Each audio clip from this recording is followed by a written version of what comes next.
Anda tahu siapa itu Mustafa Kemal Atatürk? Dialah presiden pertama dari Republik Turki sekuler. Dialah dalang di balik kacaunya Khilafah Utsmani, sampai Khilafah Utsmani harus runtuh pada 3 Maret 1924. Dan ketika Mustafa Kemal Atatürk berkuasa di Turki, dia menjadi diktator pertama dalam dunia Islam. Dia yang memerintah dengan tangan besi. Habis semua umat Islam dalam genggaman tangannya. Tangannya berlumuran darah umat Islam yang menghendaki agar Khilafah Utsmani kembali menghiasi bumi Istanbul. Mustafa Kemal juga yang berhasil menghapus segala bentuk hukuman syariah. Dia yang menghapus hukum potong tangan bagi pencuri, hukum rajam bagi pezina, hukum qisas bagi pembunuh, lalu diganti semua itu dengan hukuman penjara.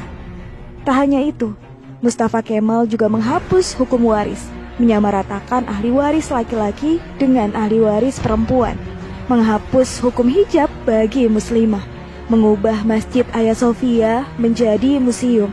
Kalimat azan diganti menjadi bahasa Turki, menggalakkan minum-minuman khamr di tempat umum, dan menjadikan majelis-majelis ilmu, kemudian menggantinya dengan tempat-tempat lokalisasi pelacuran dan diskotik.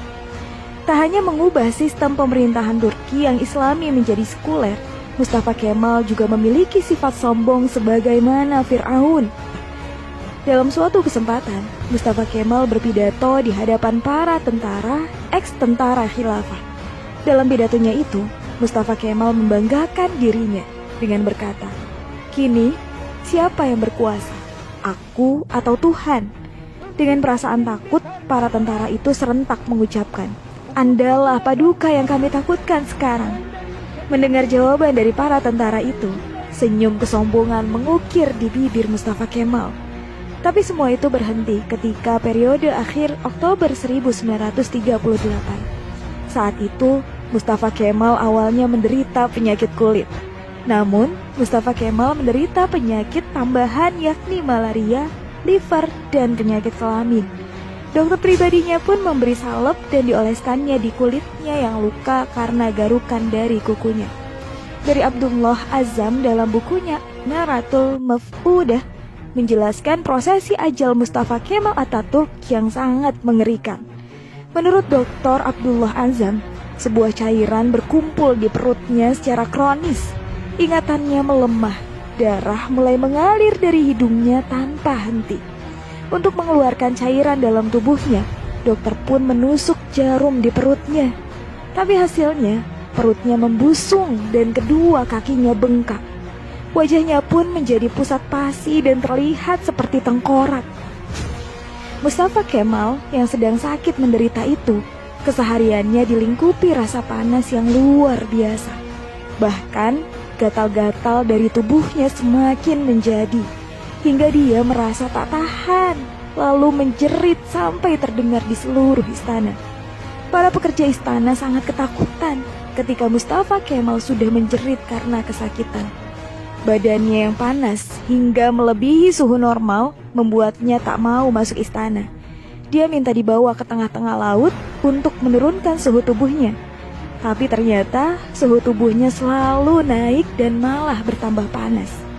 Syekh Dr. Said Hussein Al-Afani dalam kitabnya Al-Jaza min Jinsil Amal mengisahkan bahwa sebenarnya Mustafa Kemal sudah mulai menderita kanker hati pada tahun 1936. Tapi anehnya para dokter yang mendiagnosa baru mengetahui bahwa Mustafa Kemal terkena kanker hati pada tahun 1938.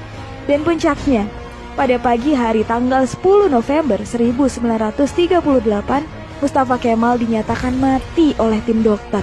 Sakaratul maut yang amat mengerikan bagi pengkhianat dan penghancur Khilafah Utsmani.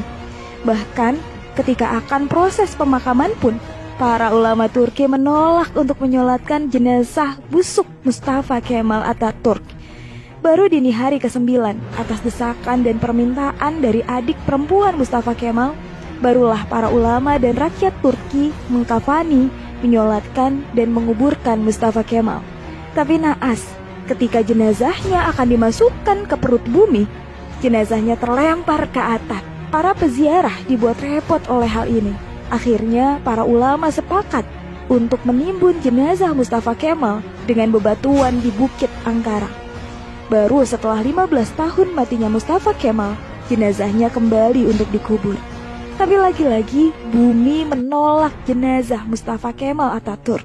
Hingga akhirnya jenazah Mustafa Kemal dimasukkan ke dalam museum etnografi di Ankara, Turki. Jenazahnya ditimbun dengan bebatuan marmer yang bobotnya sampai 44 ton. Dan jika Anda pergi ke museum etnografi di Turki untuk melihat makam Mustafa Kemal, para pemandu museum pasti akan menyemprotkan parfum yang paling wangi ke pakaian Anda. Sebab jika Anda sudah mendekati makam Mustafa Kemal, pasti akan tercium bau yang lebih busuk dari bangkai. Pihak museum pun mengakui jika sumber bau busuk itu bukan dari WC atau septic tank yang bocor, melainkan dari areal makam Mustafa Kemal Atatürk. Kisah ini memberikan iktibar, seperti kata beberapa ulama, kalau kamu benci dan mencoba menjegal khilafah, maka kamu akan melawan Allah. Lihat, kematian yang mengerikan menimpa Mustafa Kemal Atatürk laknatullah, si penjegal dan penghancur khilafah Utsmani. Aroma bau yang terus keluar dari makam Mustafa Kemal adalah cara Allah memperingatkan kepada siapa saja yang mencoba sombong dengan kekuasaannya dan melawan syariatnya, maka dia pasti akan mendapatkan kematian yang terhina. Wallahu a'lam bishawab.